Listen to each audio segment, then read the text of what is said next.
Hello friends, welcome to Jainit academy. Jainit academy के YouTube channel में आपका एक बार फिर से हार्दिक स्वागत है। अभिनंदन है, दिल की गहराइयों से राधे राधे, शुभ प्रभात। आशा करता हूं कि आप अच्छे होंगे, तंदुरुस्त होंगे और अपना ख्याल भी अच्छे से रख रहे होंगे। चलिए फ्रेंड्स, आज है 10 जनवरी 2023 से करंट अफेयर्स के जितने भी इंपॉर्टेंट क्वेश्चन हमसे बन सकते हैं, आइए इस वीडियो में डिस्कशन करेंगे और हर क्वेश्चन से रिलेटेड फैक्ट भी मैं आप लोगों को बताऊंगा, तो आप मेरा पूरा वीडियो ध्यान से देखिए। और फ्रेंड्स, आपको हमारी वीडियो की पीडीएफ चाहिए तो हमारे टेलीग्राम चैनल को ज्वाइन कीजिए। टेलीग्राम चैनल की लिंक मैंने इस वीडियो के डिस्क्रिप्शन में दे दी है। चलिए फ्रेंड्स, इसी के साथ आज का पहला क्वेश्चन स्टार्ट करते हैं। क्वेश्चन नंबर 1 है, हाल ही में DWMS के लिए किस राज्य को डिजिटल इंडिया अवार्ड दिया गया? तो इसका राइट आंसर होगा 1 का ए, केरल को। जी दोस्तों, हाल ही में DWMS के लिए किस राज्य को डिजिटल इंडिया अवार्ड दिया गया? तो इसका राइट आंसर होगा ए। आपको मैं बता दूं, DWMS की फुल फॉर्म होती है friends, digital workforce management system. Digital university Kerala द्वारा विकसित digital workforce management system DWMS की फुल फॉर्म है, ये को प्रतिष्ठित digital India platinum icon award मिला है। DWMS को प्लेटफॉर्म के रूप में बनाया गया, जो ऑनबोर्डिंग, प्रोफाइलिंग, नौकरी चाहने वालों को एक क्यूरेशन, कौशल मूल्यांकन और मिलान जैसी कई विशेषताओं को एकीकृत करता है। DWMS को अजीत कुमार आर की अध्यक्षता वाली एक टीम द्वारा विकसित किया गया था। इसी के साथ अगले क्वेश्चन को बढ़ेंगे। क्वेश्चन नंबर 2 है, हाल ही में पूर्वोत्तर कृषि कुंभ 2023 का उद्घाटन किसके द्वारा किया गया? तो इसका राइट आंसर होगा 2 का वी, नरेंद्र सिंह तोमर के द्वारा हाल ही में पूर्वोत्तर कृषि कुंभ 2023 का उद्घाटन किया गया। तो इसका राइट आंसर होगा वी। केंद्रीय कृषि मंत्री नरेंद्र सिंह तोमर ने मेघालय के उमियाम में 3 दिवसीय पूर्वोत्तर कृषि कुंभ 2023 का उद्घाटन किया। 3 दिवसीय पूर्वोत्तर कृषि कुंभ 2023 का आयोजन 5 से 7 जनवरी 2023 को किया गया था। पूर्वोत्तर कृषि कुंभ 2023 के मुख्य आकर्षण में 102 स्टॉलों के माध्यम से लाइव प्रदर्शन और नवीनतम तकनीकों की प्रदर्शन शामिल है, यानी कि नवीनतम तकनीकों की प्रदर्शनी शामिल थी। और वीडी मिश्रा मेघालय के उपराज्यपाल हैं। इसी के साथ अगले क्वेश्चन को बढ़ेंगे। क्वेश्चन नंबर 3 है, हाल ही में चंद्रशेखर आजाद की स्मृति में उत्तर प्रदेश के किस शहर में संग्रहालय बनाया जाएगा? तो इसका राइट आंसर होगा 3 का सी, उन्नाव में। जी दोस्तों, हाल ही में चंद्रशेखर आजाद की स्मृति में उत्तर प्रदेश के उन्नाव शहर में संग्रहालय बनाया जाएगा। तो इसका राइट आंसर होगा सी। उत्तर प्रदेश के उन्नाव जिले में स्वतंत्रता सेनानी चंद्रशेखर आजाद के जीवन को समर्पित एक संग्रहालय बनने जा रहा है। जुलाई 2022 में आजाद की 117वीं जयंती पर उत्तर प्रदेश के उप मुख्यमंत्री ब्रजेश पाठक द्वारा घोषणा की गई थी।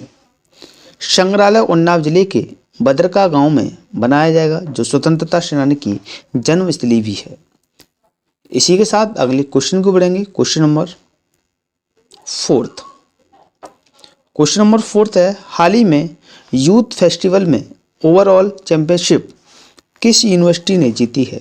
तो इसका राइट आंसर होगा 4 का बी, केरल यूनिवर्सिटी ने हाल ही में यूथ फेस्टिवल में ओवरऑल चैंपियनशिप जीती है। तो इसका राइट आंसर होगा वी, यानी कि केरल यूनिवर्सिटी ने।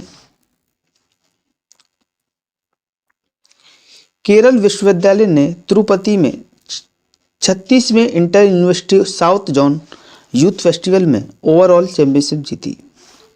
महात्मा गांधी विश्वविद्यालय उपविजेता रहा।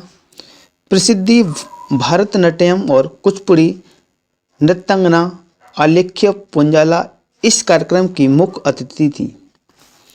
चैंपियनशिप के अंतर्गत 5 श्रेणियां अर्थात संगीत, नृत्य, ललित कला, रंगमंच और साहित्य कार्यक्रमों में पुरस्कार प्रदान किया जाता है। इसी के साथ अगले क्वेश्चन को बढ़ेंगे। Question number 5। क्वेश्चन नंबर 5 है, हाल ही में रेवोल्यूशनरीज नामक पुस्तक का विमोचन किसके द्वारा किया गया? तो इसका राइट आंसर होगा 5 का ए, संजीव सन्याल के द्वारा हाल ही में रेवोल्यूशनरीज नामक पुस्तक का विमोचन किया गया। तो इसका राइट आंसर होगा ए, यानी कि संजीव सन्याल के द्वारा। प्रसिद्ध अर्थशास्त्री और लोकप्रिय इतिहासकार संजीव सन्याल ने जनवरी 2023 में अपनी नई पुस्तक revolutionaries the other story of how India won it's freedom का विमोचन किया। यह भारतीय स्वतंत्रता संग्राम से जुड़े क्रांतिकारी आंदोलनों पर आधारित है। सन्याल की कुछ पुस्तकों में land of the seven rivers, the ocean of churns, India in the age of ideas और द इंडियन रेनेसांस शामिल है। इसी के साथ अगले क्वेश्चन को बढ़ेंगे। Question number 6। क्वेश्चन नंबर 6 है, हाल ही में कृषि मंत्रालय की ई नेम पहल ने प्लेटिनम पुरस्कार जीता, वह किसके द्वारा प्रदान किए गए हैं? तो इसका राइट आंसर होगा 6 का सी, राष्ट्रपति के द्वारा। जी दोस्तों, हाल ही में कृषि मंत्रालय की ई नेम पहल ने प्लेटिनम पुरस्कार जीता, तो इसका राइट आंसर होगा इस राष्ट्रपति ने। और ये किसके द्वारा प्रदान किए गए? ये राष्ट्रपति के द्वारा प्रदान किए। हाल ही में कृषि मंत्रालय की ई नेम पहल ने प्लेटिनम पुरस्कार जीता, वह राष्ट्रपति के द्वारा प्रदान किए गए। तो इसका राइट आंसर होगा सी। कृषि और किसान कल्याण मंत्रालय की पहल ई नेम ने डिजिटल इंडिया अवार्ड्स 2022 में नागरिकों के डिजिटल सशक्तिकरण श्रेणी में प्लेटिनम पुरस्कार जीता। भारत की राष्ट्रपति द्रौपदी मुर्मू ने डिजिटल इंडिया अवार्ड्स 2022 प्रदान किए गए। ई नेम कृषि जिन्सों के ऑनलाइन व्यापार की सुविधा के लिए 22 राज्यों और 3 केंद्र शासित प्रदेशों में 1260 मंडियों को एकीकृत करने वाला एक डिजिटल प्लेटफॉर्म है। इसी के साथ अगले क्वेश्चन को बढ़ेंगे। क्वेश्चन नंबर है 7। क्वेश्चन नंबर 7 है, हाल ही में दिल्ली के इंडिया गेट पर एस्ट्रो टूरिज्म ए स्काई गेजिंग इवेंट का उद्घाटन किसके द्वारा किया गया? तो इसका राइट आंसर होगा 7 का सी, अर्जुन राम मेघवाल के द्वारा हाल ही में दिल्ली के इंडिया गेट पर एस्ट्रो टूरिज्म ए स्काई गेजिंग इवेंट का उद्घाटन किया गया। तो इसका राइट आंसर होगा सी। राष्ट्रीय विज्ञान संग्रहालय परिषद NCSM ने नेहरू मेमोरियल संग्रहालय और पुस्तकालय के सहयोग से दिल्ली के इंडिया गेट पर एस्ट्रो टूरिज्म ए स्काई गेजिंग इवेंट का उद्घाटन किया। इस कार्यक्रम का उद्घाटन संस्कृति राज्य मंत्री अर्जुन राम मेघवाल ने किया। इस आयोजन में विशेषज्ञ खगोलविद द्वारा खगोल वार्ता, खगोल विज्ञान पर प्रदर्शनी और खगोल फोटोग्राफी जैसी गतिविधियां शामिल हैं। इसी के साथ अगले क्वेश्चन को बढ़ेंगे। क्वेश्चन नंबर है 8। हाल ही में सैन्य टेटू और जनजातीय नृत्य महोत्सव का आयोजन कहाँ आयोजित किया जाएगा? तो इसका राइट आंसर होगा 8 का ए, न्यू दिल्ली में। जी दोस्तों, हाल ही में सैन्य टेटू और जनजातीय नृत्य महोत्सव का आयोजन नई दिल्ली में आयोजित किया जाएगा। तो इसका राइट आंसर होगा ए। 23 और 24 जनवरी 2023 को नई दिल्ली में एक सैन्य टेटू और आदिवासी नृत्य उत्सव का शौर्य पर्व पराक्रम का आयोजित किया जाएगा। यह गणराज्य दिवस समारोह 2023 के हिस्से के रूप में और नेताजी सुभाष चंद्र बोस की 126वीं जयंती पराक्रम दिवस के अवसर पर आयोजित किया जा रहा है। रक्षा मंत्रालय और जनजातीय कार्य मंत्रालय संयुक्त रूप से इस कार्यक्रम का आयोजन कर रहे हैं। इसी के साथ अगले क्वेश्चन को बढ़ेंगे। Question number 9। क्वेश्चन नंबर 9 है, हाल ही में प्रवासी भारतीय दिवस सम्मेलन का 17वां संस्करण कहाँ शुरू हुआ? तो इसका राइट आंसर होगा 9 का सी, इंदौर में। जी दोस्तों, हाल ही में प्रवासी भारतीय दिवस सम्मेलन का 17वां संस्करण इंदौर में शुरू हुआ। तो इसका राइट आंसर होगा सी।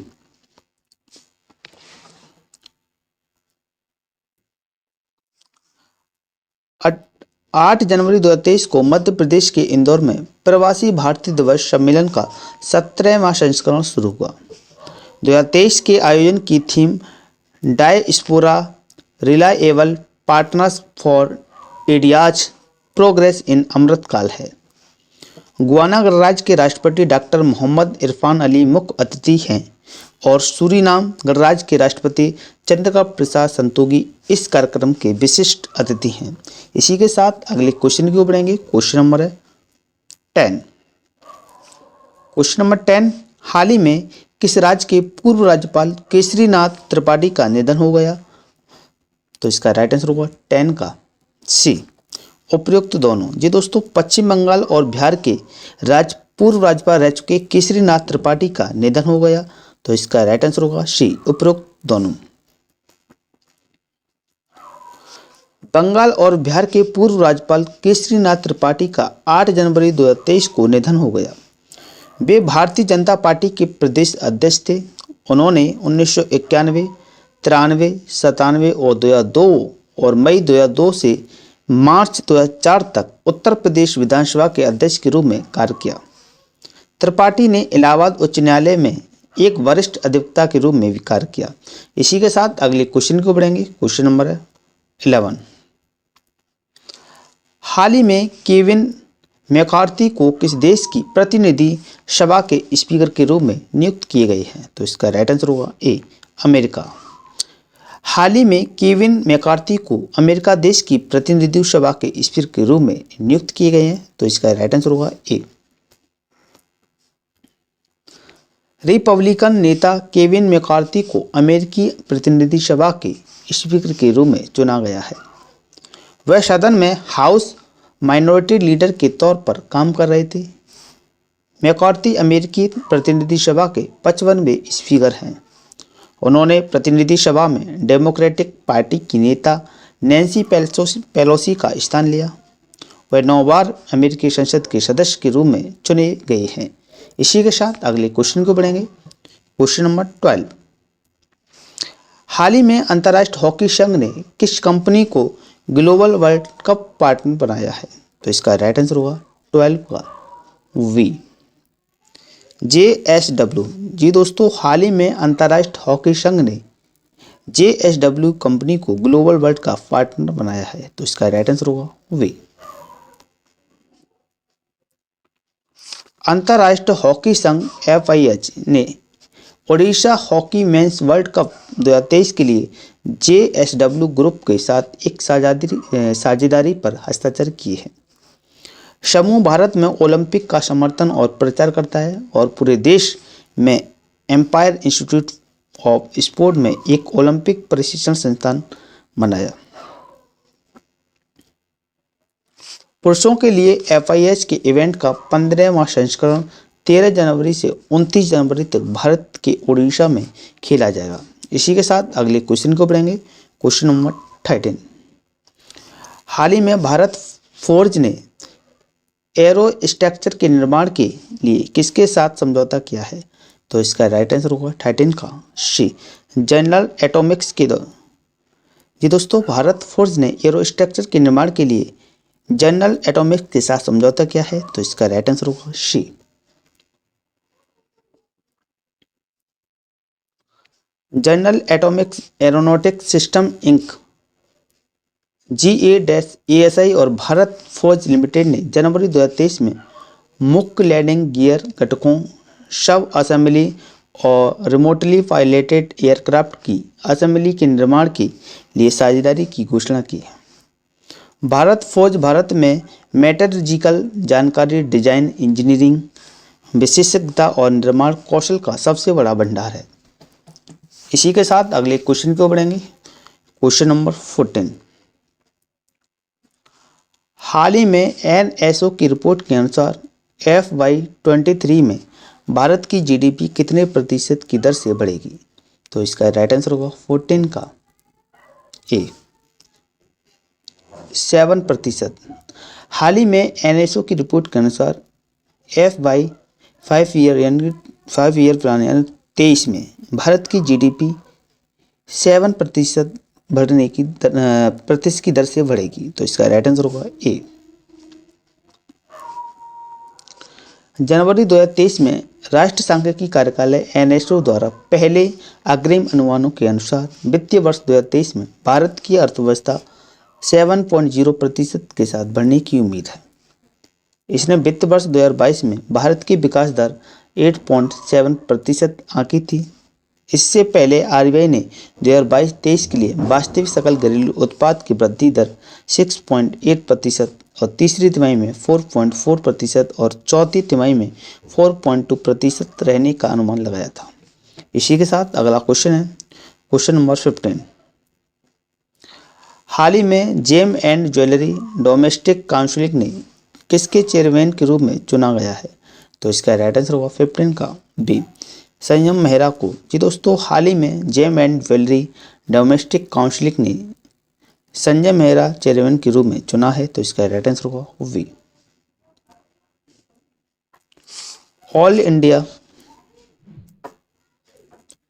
All India GeM and jewellery domestic Council GJC के सदस्य ने 2 साल 23-24 की अवधि के लिए संयम मेहरा को अपना नया अध्यक्ष चुना। सदस्यों ने राजेश रोकाड़े को निकाय के उपाध्यक्ष के रूप में भी चुना और all India GeM and jewellery domestic council Bharat में रत्न और आभूषण व्यापार के प्रचार और विकास के लिए एक राष्ट्रीय व्यापार संघ है। अगर फ्रेंड्स आपको हमारी वीडियो पसंद आई हो, वीडियो को लाइक करें, शेयर करें और हमारे यूट्यूब चैनल जेनिथ एकेडमी को सब्सक्राइब कर दें और बेल आइकन को प्रेस कर दें। ऐसे ही करंट अफेयर्स की वीडियो आपको समय समय पर प्रोवाइड होती रहें। जय हिंद, जय भारत।